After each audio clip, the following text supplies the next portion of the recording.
what we will be discussing today is security awareness in the world of AI. But before we get into it, Zach, are you okay just to give the audience a bit of an introduction to yourself, if that's okay? Yeah, great. So my name is Zack. I'm the CTO at Pistachio. We're a security awareness company here in Norway.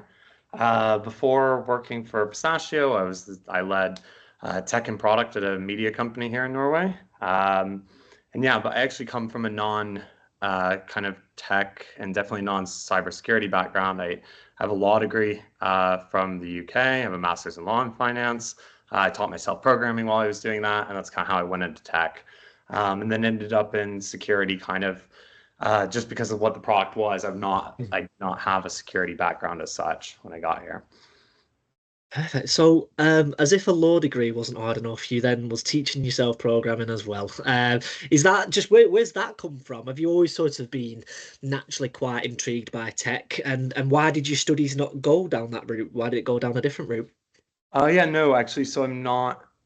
My team here jokes a lot that I'm like the least computer person, right? So like I don't really know how computers work. I'm just good at writing code and building things. Um, and basically, I was when I was doing my master's. So I was at Oxford for it, and Mm. I got into this argument with a professor there about some share purchase agreement clauses, and I needed to prove that they were very rare. And so learned how to scrape the Securities and Exchange Commission website, find all of these clauses, to analyze all the data, so I could get back and be like, no, you're wrong, and win this argument. And then he didn't care that I won the argument, but then I was like, oh, but this was quite fun. Yeah. So I went from there.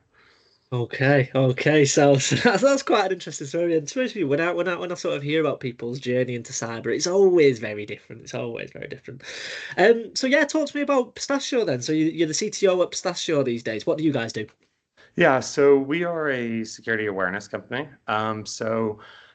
Basically, the kind of short pitch to Pistachio is that we provide phishing simulations and security awareness training to employees.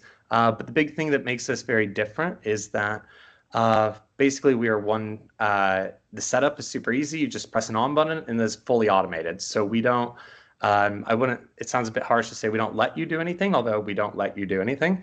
But we more handle everything automatically. And that allows us to do things that are quite advanced. So it's not just that I don't want people doing things. It's that by kind of handing over to the automation side, our system can do some really kind of personalized attacks, figure things out about the users, really target things in a really good way. So yeah, that's what we do. I guess the other big thing about what we do is because, like I've said, I don't come from this um, cybersecurity background necessarily. I sort of built Pistachio in the aesthetic preferences of someone who maybe uh, cares. Like I remember when I was at my previous job, we um, they had security awareness training for us, and I hated it, and I never did it because I said, "Well, I'm the head of tech. I don't need this. I'm too good for this."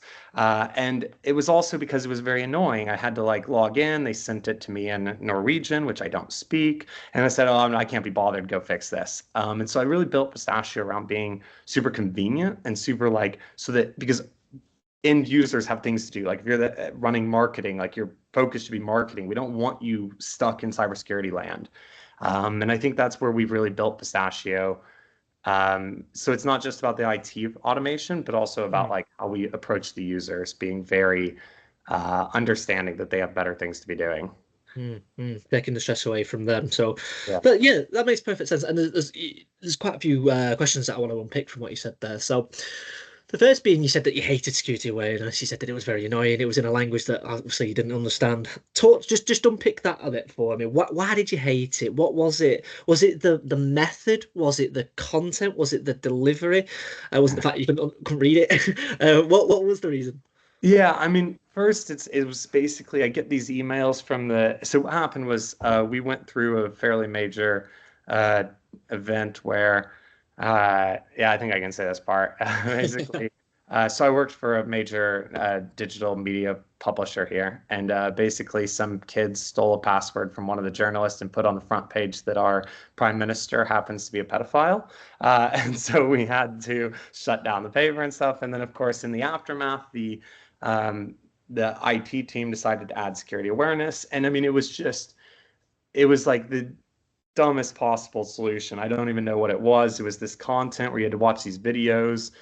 They were like 4 minute long videos that would tell you like you should have a password that's like 14 characters and have a number and like it was like, and I don't know why I needed 4 minutes. I don't have 4 minutes. So I was the head of tech and product of the company. I have all these people coming at me. I don't have that time just to learn something that could have been a single sentence or two. So is that I think was a big part of it, but also like when it approached us, they sent us phishing simulations as well. And although I didn't fall for them, one of the people on my team did. Right. And they were like really hostile about this. They're like, well, you're putting everyone at risk. And I'm like, well, no, you're kind of not. So, and this is, um, it was very apparent to me that like the person who clicked on that simulation was not really the big risk because although yes, they made this mistake, it was like they kind of got really unlucky, and that can happen to anyone. And you kind of see that like if you have good phishing simulations, like everyone will fall for one eventually. And it's about teaching them like not really that they didn't know, but like to teach them to pay attention. And that was where I really hated it, was that they were like really smug about my developer Mm, clicking one of those links. Right. mm, mm. You touched on something there which was really really relevant, and I've heard a lot of is it's kind of that blame culture, and it is a little bit like it causes a division. It's us versus you. We're out to get you, and we've got you now. The ramifications are going to be serious. Your job's going to be in jeopardy. This and that. All these horrible things when you're all kind of working for the same output, and at the end of the day, I know this is a bit of a controversial statement. But we'll say it anyway, is the fact that humans are the biggest cause and cure in insecurity. We cause a lot of problems, but we cure a lot of problems as well.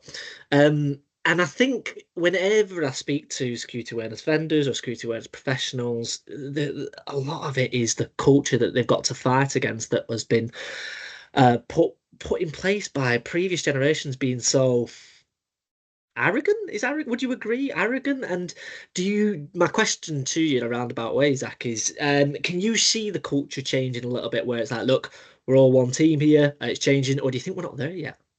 Oh, it definitely depends. I think that I can sympathize with where the bad culture came from, because in part, security teams are not always treated very well either. Yeah. So if you're at a company and you're running security, I mean, I'm sure that you've seen some true nightmares occur and been overruled by the head of sales who decided, no, we are going to do, security is not the top of the like pecking order at most organizations. And so what's interesting is that security awareness is this one moment where you get to be this smug, ha, no, I tricked you. No, I'm right. I get to make you do it because our policy says it. It's like this great comeback that you get to hit them with. And I think my kind of message is like, yeah, but don't, right? So like, even though you want to, because it's like your one chance to kind of it, of course, it doesn't help you, right? In the end, you end up harming the organization, you end up, right? And it just becomes that battle. And so it's like it's not worth that. But I can kind of sympathize with, I understand why some put it in place that way.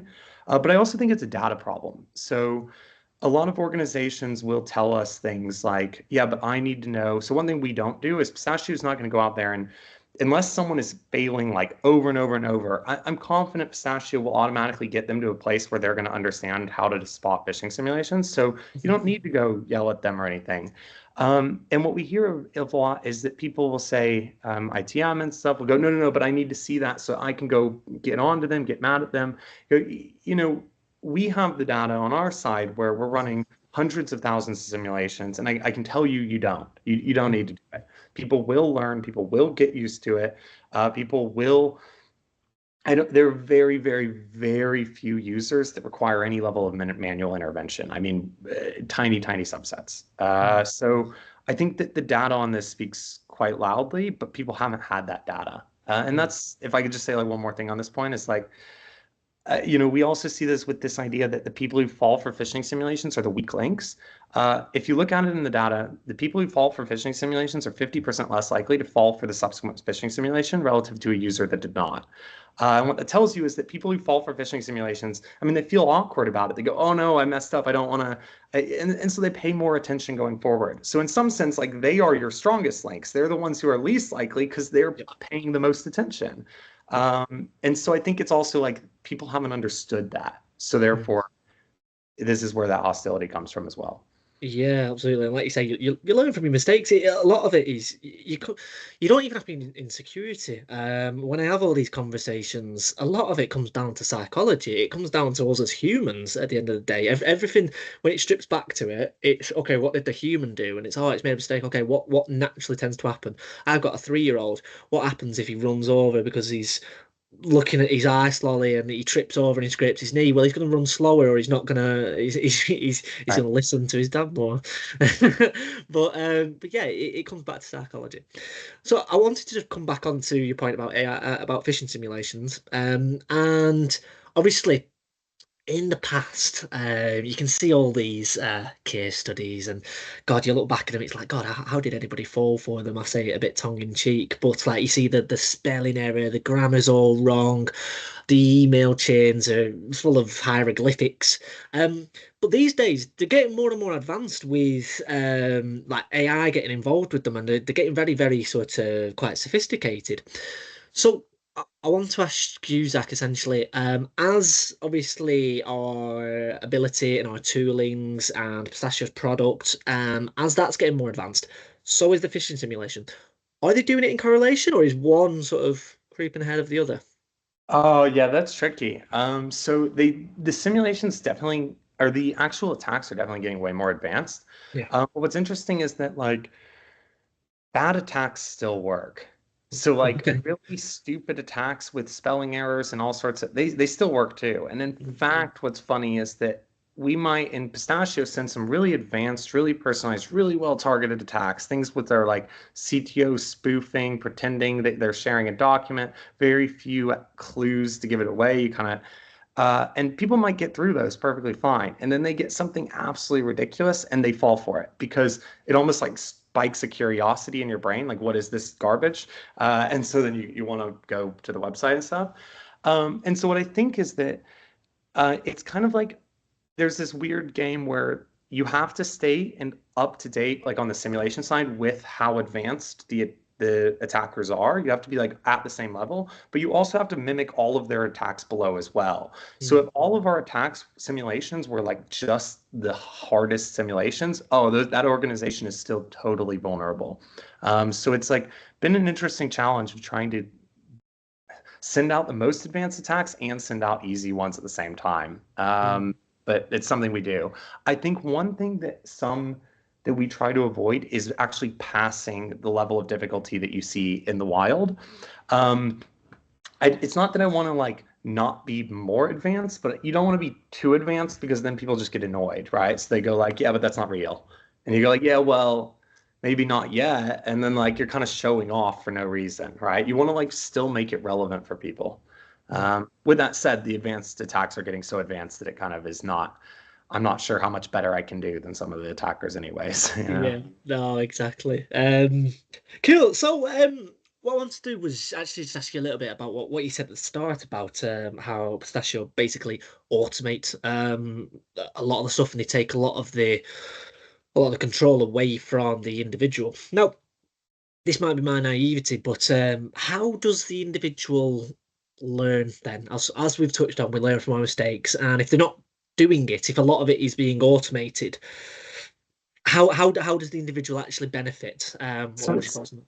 So it's that so we take away from the IT admins so that they're not the ones doing the work, right? But the Mm, individual is still very much in the driver's seat. But what we do is, so our focus is like I talked about the convenience of it. I'm not trying to waste their time. Is like we still send out our what we call like our scenarios, which is our like kind of core training stuff, and we just send that directly to a person's inbox. So like they don't have to like log in or anything, but they still are getting these scenarios that come up, and we'll give them little questions like you found a USB drive on the ground, what do you do type thing, and they just have to like click and answer, and if they get it right or if they get it wrong, like we give them the new information right away. yeah, And that way, if they get it wrong though, then maybe like 6 months later we'll come back to it and just throw that question again and see what happens.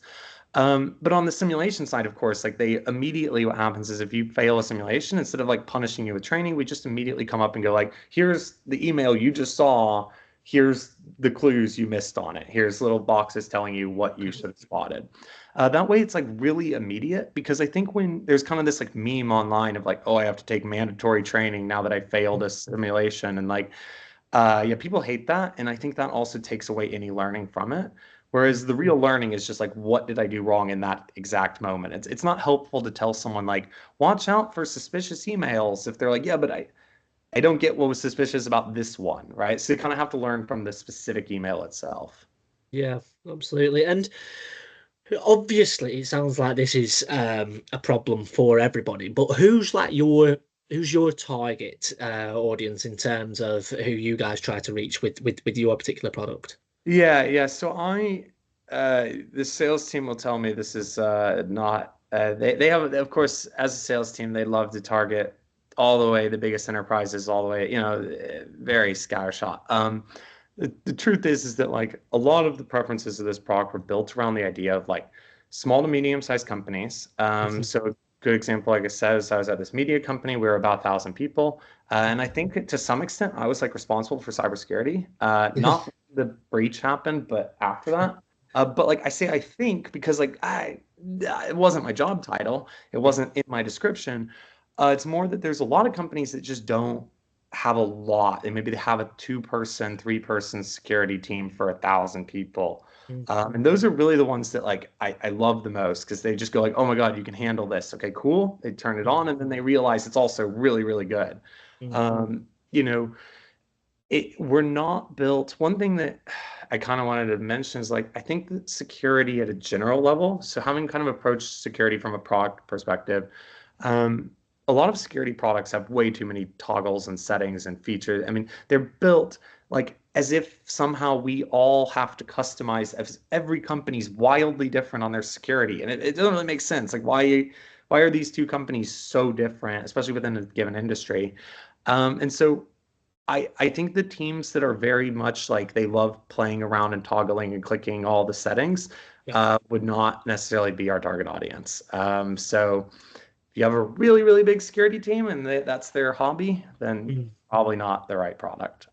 Or you could imagine there are, yeah, some larger organizations have good reasons for that. mm. I really want to focus on, from our side, we try to focus on SMB market, basically. Yeah, yeah. And what would you kind of say is the biggest threats to your guys?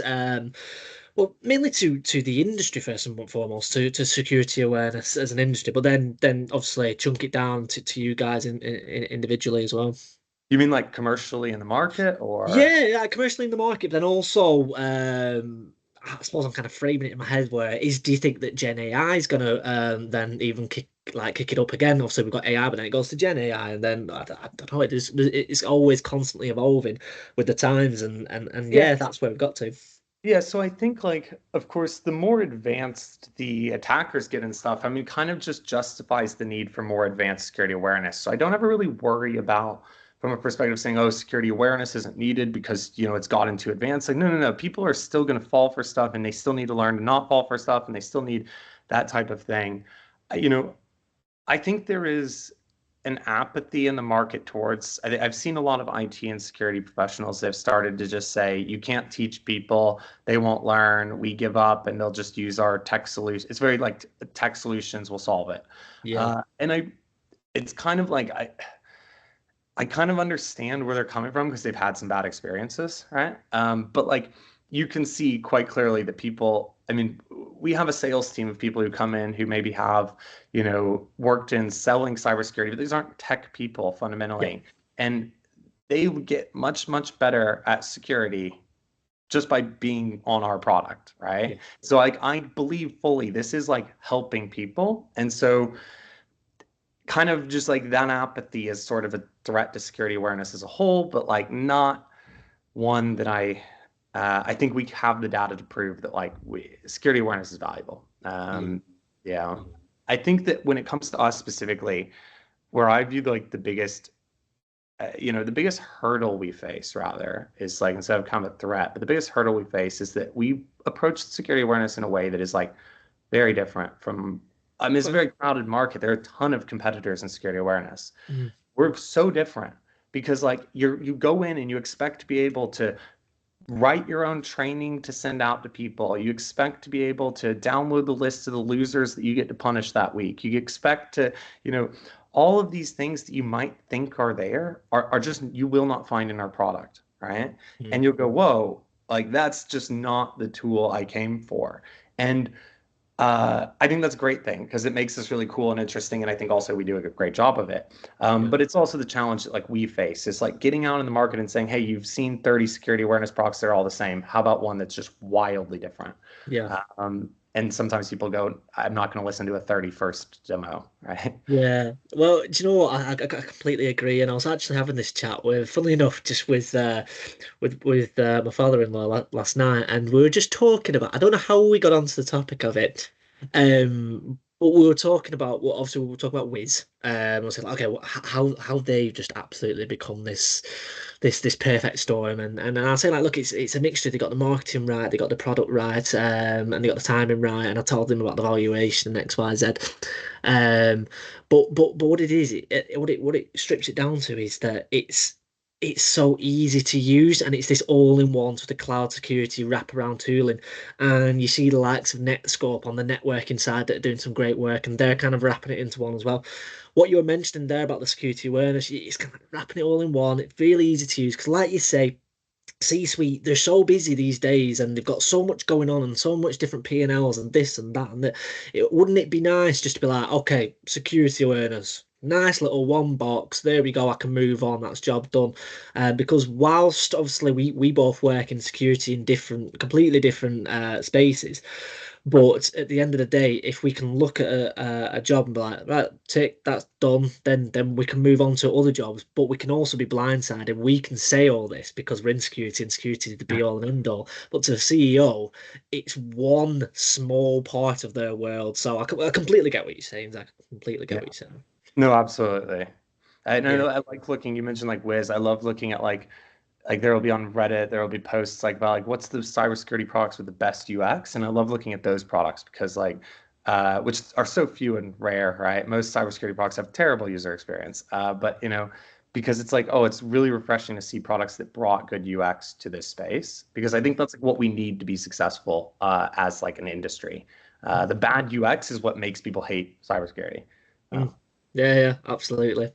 Um, so yeah, pretty much one of my final questions for you, Zach, is obviously what you are. You're the C in case you did not know, you are the CTO of a security awareness vendor, an early stage cybersecurity vendor. I'm right in thinking you guys are still at seed stage, or have you got to Series A yet? In No, terms of the sir, seed, yeah.